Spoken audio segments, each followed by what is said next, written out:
I am delighted to address you today as we have become accustomed to in the last 1 year. I speak to you virtually. We call it the new normal.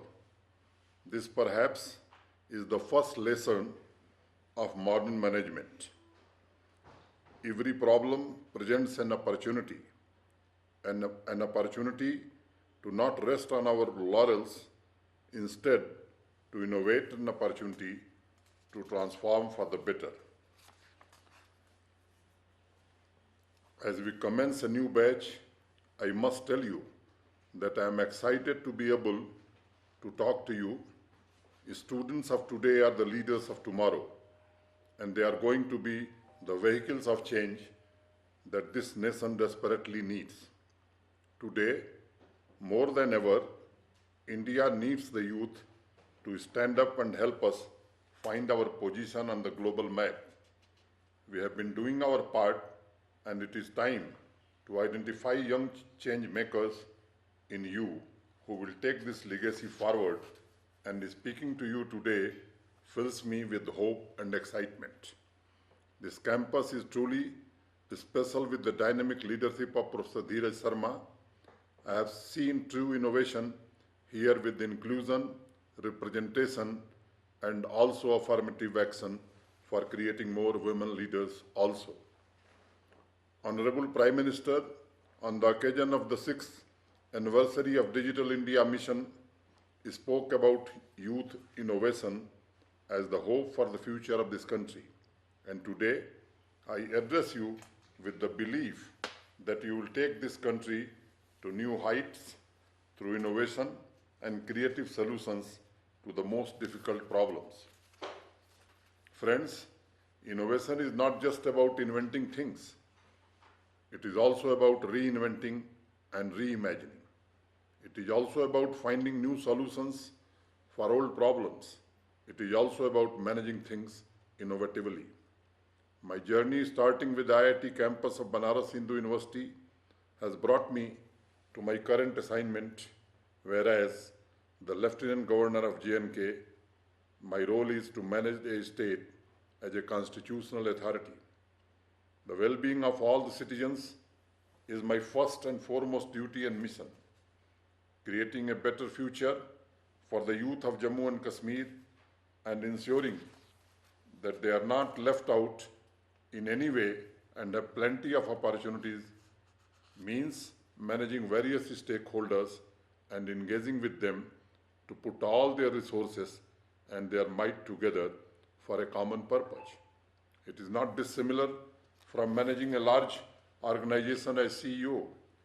In fact, I believe that there are many similarities between management and good governance, which is inclusive and responsive. And I think I can bring my own experience to the forum today in hope that you might find some of it useful. My approach to management has been rooted in looking at challenges as opportunities and solving through innovation and creativity. As is true of any manager, you are only as good as the team you lead. And I have been fortunate enough to work with some of the best minds and hardest workers that I know of. Allow me to go back in time for a few moments. When I joined as the Telecom Minister in the first government headed by Honorable Prime Minister Sri Narendra Modi ji, the country was going through a massive digital transformation. Communication was becoming increasingly digital, which meant that the previous policy framework needed a massive overhaul. The country was moving from a gradual shift from analog to digital voice network, and 4G had just been introduced. Social media, VoIP, and messenger apps were becoming the preferred forms of communications. The entire telecom ecosystem was going through a massive transformation, with the number of private players being reduced from 13 to 4 at that time. We were faced with three major challenges. First, a new entrant meant that there was widespread disruption So orderly growth of the sector, which remained competitive and yet cutting edge, was important. Second, with 4G, there was a growing concern of an increasing digital divide between urban and rural India. Third, there was no policy framework to govern emerging technologies that were becoming mainstream at a rapid pace. We worked on removing the trust deficit in the sector through fundamental decisions like harmonization of spectrum, infrastructure and tower sharing, and new rules that accelerated setting up towers. The decision to focus on the bigger objective work as we were able to instill confidence in the telecom players and among investors. The experience for the telecom players also improved, and thus, instead of complaining about the new entrant, they started competing, which led to the most competitive tariffs in the world. This enabled rural penetration, and India became the largest consumer of mobile data in the world. The entire country has benefited from that disruption and will continue to do so in the time to come. The ROW rules made sure that right of way became the law of the land. As a government functionary, it is important to hack a problem with the solution approach and enhanced infrastructure. We should incentivize reform and reward good behavior. The lesson here: focus on the big picture and pay attention to details. The second lesson I would like to highlight: access and affordability. As is normal, innovation seems to be more urban-centric, and hence urban populations have been historically benefiting from the advances in science and technology. With 4G and digital networks, this could have been an even bigger divide between urban India and rural Bharat. Access to broadband data is critical for access to essential services, information and even innovation. According to a study by World Bank, for every 10% increase in broadband penetration, GDP of a country like India can grow by 1.38%. In January 2016, the number of broadband subscribers in India was 131.49 million, with the majority of the users in urban areas. The rural tele-density was 50%. To solve this issue, we relaunched the BharatNet program with a renewed focus to connect 6 lakh villages and 2.5 lakh gram panchayats through high-speed broadband internet. This was one of the most ambitious state-led projects in the world. This means thousands and thousands of kilometers of optical fiber cable to be laid across the country. By the end of 2017, we had ensured connectivity to upwards 1 lakh villages. In order to accelerate fiber deployment, we set up the National Fiber Authority as well. Simultaneously, we were making efforts to ensure improved access to underserved areas and called for affordability of smartphones, which was promptly answered by a number of manufacturers. The smartphone penetration in 2016 was 24%. By the end of 2018 and towards the end of my tenure as Telecom Minister, we had 511.90 million broadband users across urban and rural areas, an increase of nearly 400%. The rural tele-density had increased to 62%. The smartphone penetration was 36%. We had managed to bridge the digital divide significantly. With other digital India initiatives like UPI and Aadhaar, we were able to improve access to critical financial and government services for people who had been bereft of even connectivity in the past. We managed to transform one of the biggest problems the nation was facing into one of the biggest opportunities. Not only did we become the largest consumers of data in the world, but also emerged as the second largest smartphone market in the world. Another groundbreaking strategy which I adopted for financial inclusion of common man was to start India Post Payment Bank with the help of Post Office. The one person people trust the most in the villages is the postman. So we decided to leverage the reach and trust of post offices and a strong workforce of 3 lakh postmen to offer doorstep banking to the unbanked and underbanked people who had no access to financial services. Our initiative ensured the benefit of a rapidly developing country reaches to the remotest corners, providing benefits of the government's flagship programs such as Digital India to the last citizen standing in the queue of development. The lesson here, user-centrically is critical in the problem solving. Think about how the user experience and how their lives can be changed and work backwards from there. The technology and the process will fall into place. That is the same principle followed by leading business minds of our time like Steve Jobs adhered to. The third problem was the lack of a policy framework for the new age of communications. We saw this as an opportunity, not only to bridge the gap, but also build a progressive policy framework that enables innovations. Apart from convergence of infrastructure for IT, telecom and broadcasting, the policy laid the groundwork for achieving ambitious goals like universal broadband access, creating 4 million jobs, a 200-fold increase in Wi-Fi hotspots in the country, early adoption of 5G and Industry 4.0, harness the power of emerging digital technologies, including artificial intelligence, Internet of Things, cloud and big data, to enable provision of future-ready products and services, and to catalyze the fourth industrial revolution by promoting investments, innovation, and IPR. Look for opportunities in challenges. A challenge or a problem simply means that there is a need for a solution, and the solution should always be bigger than the problem. Look at Amazon, for example. What started out as a solution for a simple need of an online store for popular commodities in the US is now a global chain.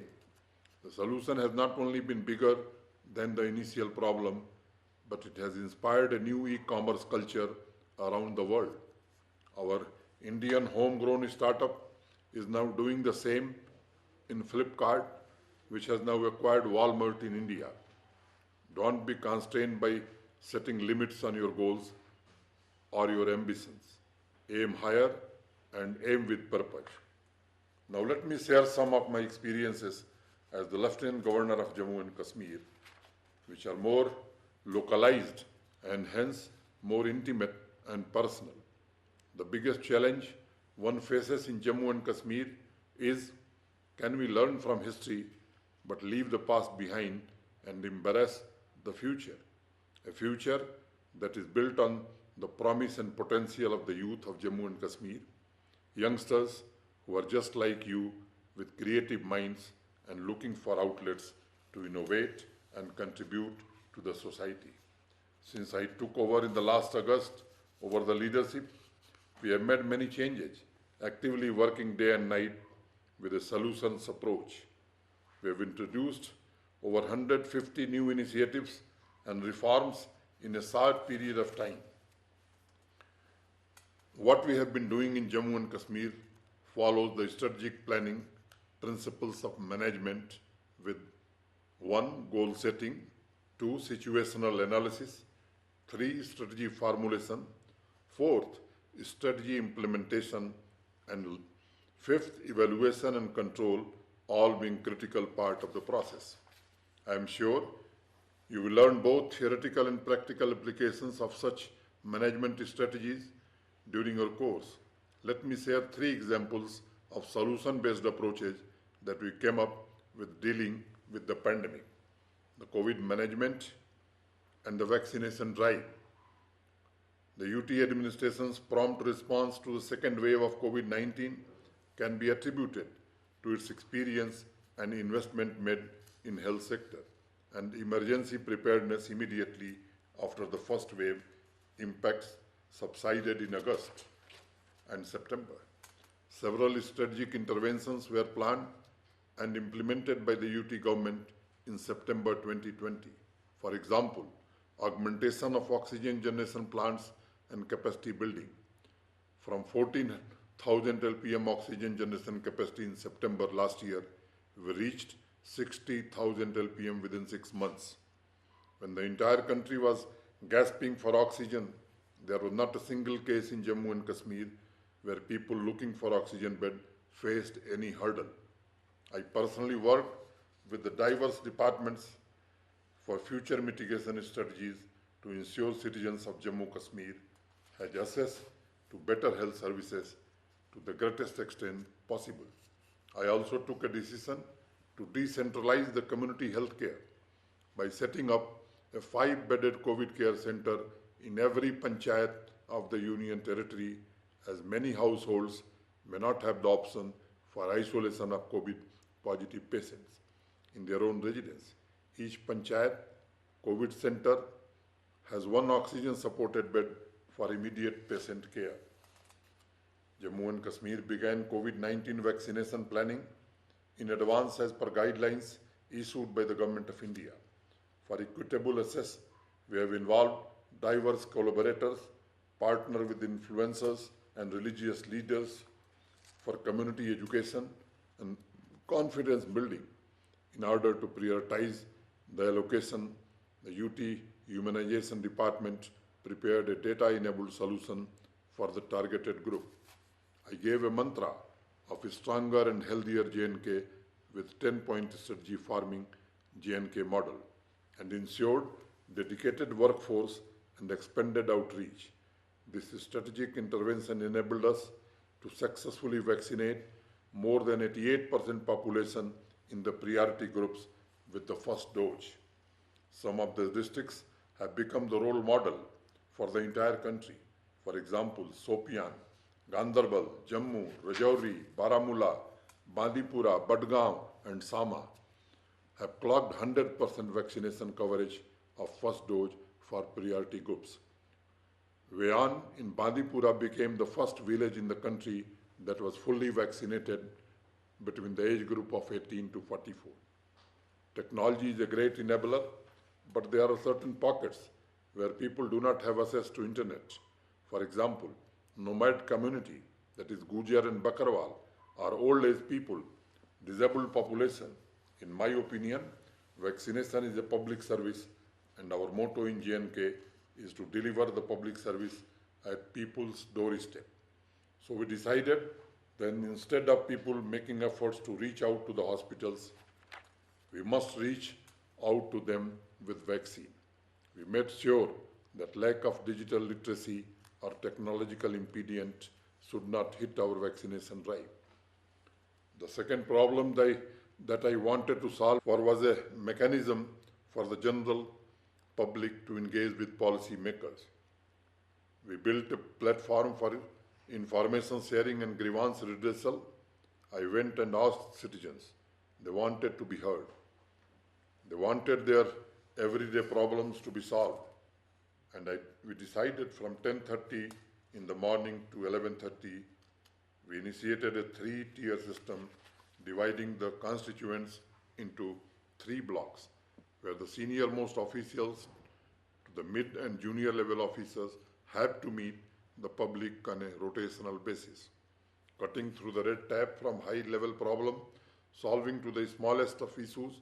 My aim has to help and enable the citizens of Jammu and Kashmir to assess governance and its institutions. Every Wednesday, I follow this up with a mega block divas from 10 to 4 p.m., where all the officers are available together to resolve issues. I initiated a 21-day long Jan Abhiyan focus has been to complete construction, build roads, highway, enhance connectivity, to enable job creation and employment, to revive the spur local industry and economy. We are the highest ranked state now on completing all such projects.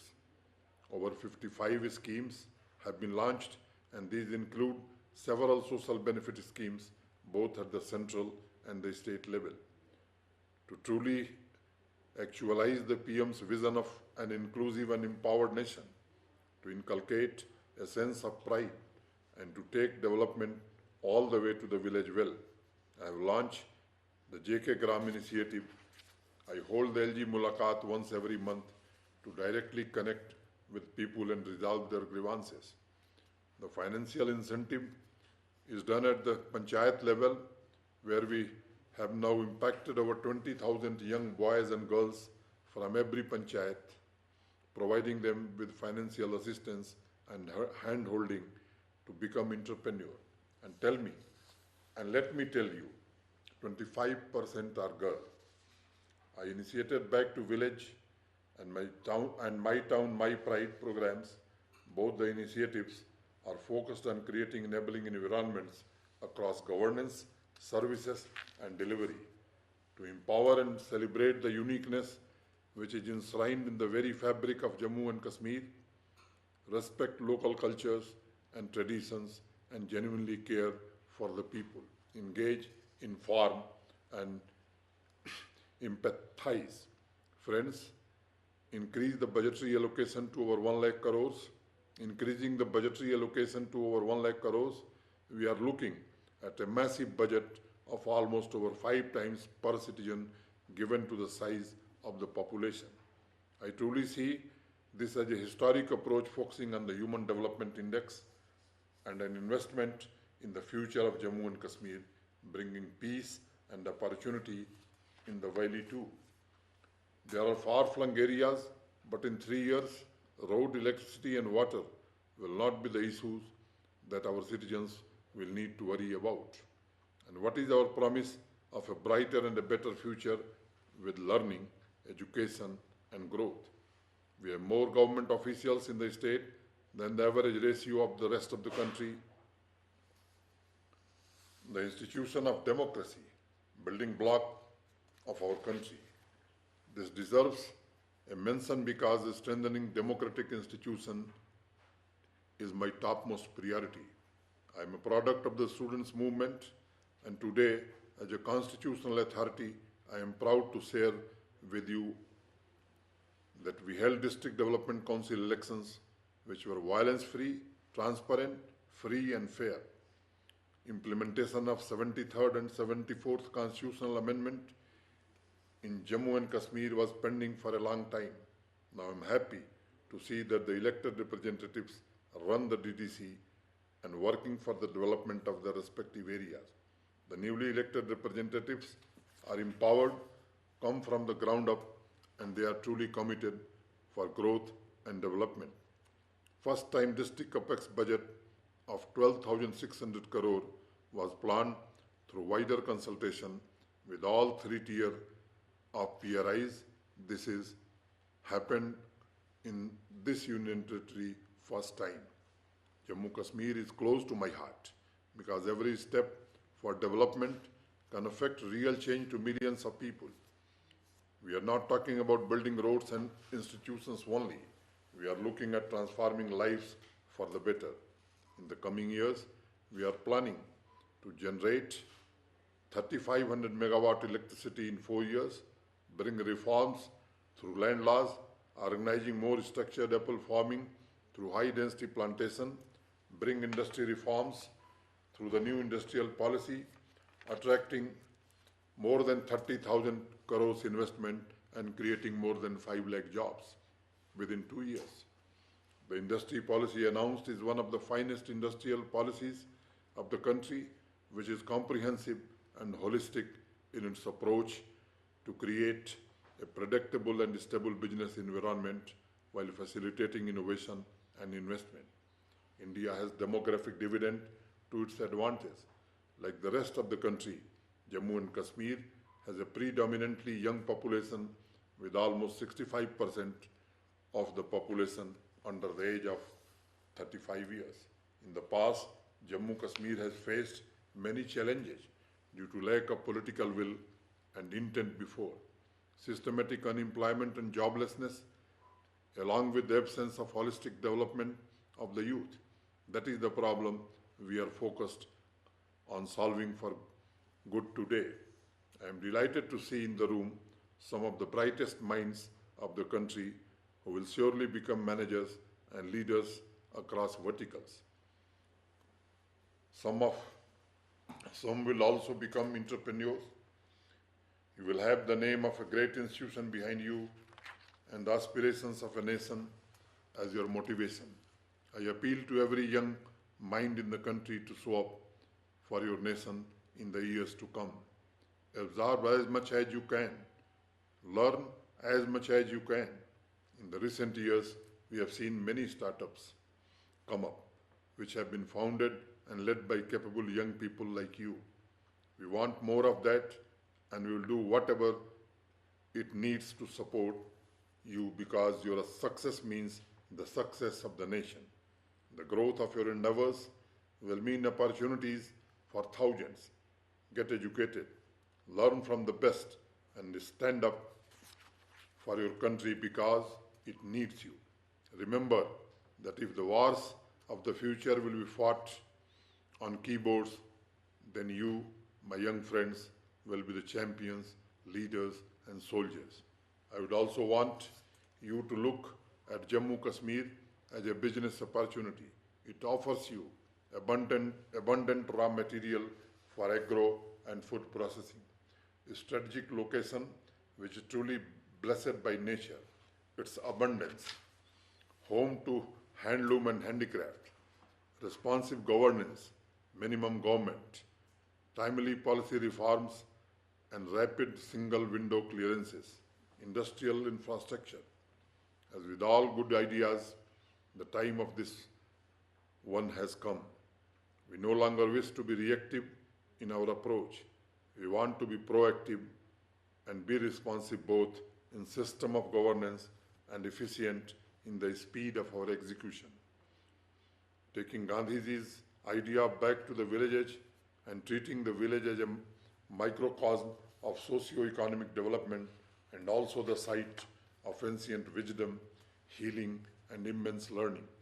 When I came here, I started my journey first by visiting the people of Jammu and Kashmir who live in small hamlets and villages.